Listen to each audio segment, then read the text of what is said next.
الحمد لله نحمده ونستعينه ونستغفره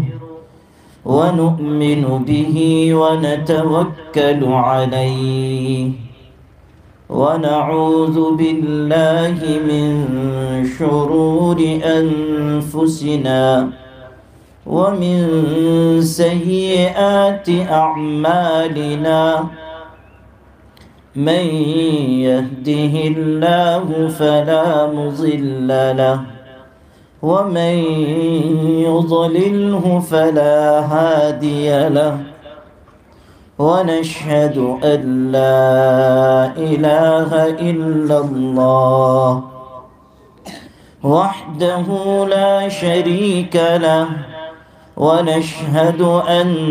سيدنا وسندنا وحبيبنا وشفيعنا ومولانا ووسيلة يومنا وغدنا محمدًا عبده ورسوله صلوات الله وسلامه عليه وعلى آله وأصحابه وأزواجه وذرياته وأهل بيته وأهل طاعته ومن تبعهم واهتدى بهديهم أجمعين أما بعد فأعوذ بالله من الشيطان الرجيم بسم الله الرحمن الرحيم يا أيها الذين آمنوا اصبروا وصابروا ورابطوا واتقوا الله لعلكم تفلحون صدق الله مولانا العظيم.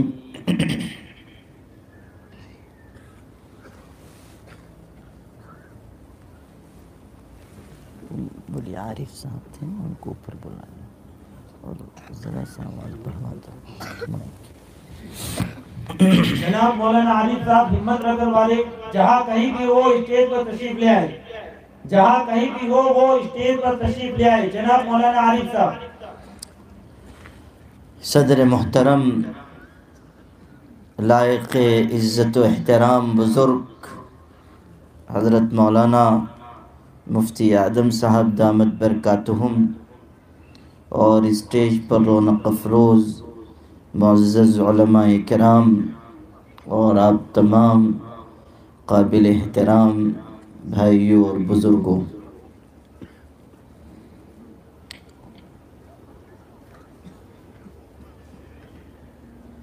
پالنپور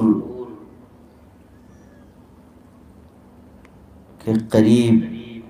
آپ کی اس بستی میں پہلی مرتبہ حاضری کی عزت حاصل ہوئی ہے، اور یہ عظیم الشان اجلاس تحفظ شریعت اور اصلاح معاشرہ کے عنوان پر رکھا گیا ہے. لیکن اس سے پہلے کہ میں اس موضوع پر کچھ اظہار خیال کروں، اس وقت نہ صرف میں بلکہ آپ سب اس احساس میں شریک ہیں کہ ہمارے اس وشال دیش، اس بھرے پورے ملک پر صدمے کے بادل اس وقت چھائے ہوئے ہیں، اور ملک کا ہر باشندہ، ملک کا ہر ناگرک، چاہے وہ کسی دھرم سے، کسی کمیونٹی سے، کسی سماج سے تعلق رکھنے والا ہو، وہ جموں کشمیر کے ضلع پلوامہ میں دہشت گردی آتنکوادی سے لبریز حملے کی وجہ سے دکھی ہے، اور ہمارا یہ احساس ہے کہ ہندوستانی فوج کے جوانوں پر کیا گیا یہ حملہ ملک کے، اس دیش کے ہر ناگرک پر کیا گیا حملہ ہے، اور اس کا ذمہ دار چاہے جو بھی ہو، کوئی فرد ہو یا ملک ہو، کوئی جماعت ہو، کوئی سنستھا ہو، کوئی تنظیم ہو، اس کا یہ قدم،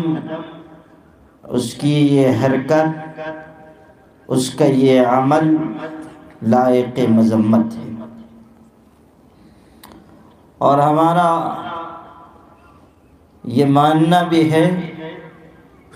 کہ اس طرح کے حملوں کو روکنے کا صرف ایک راستہ ہے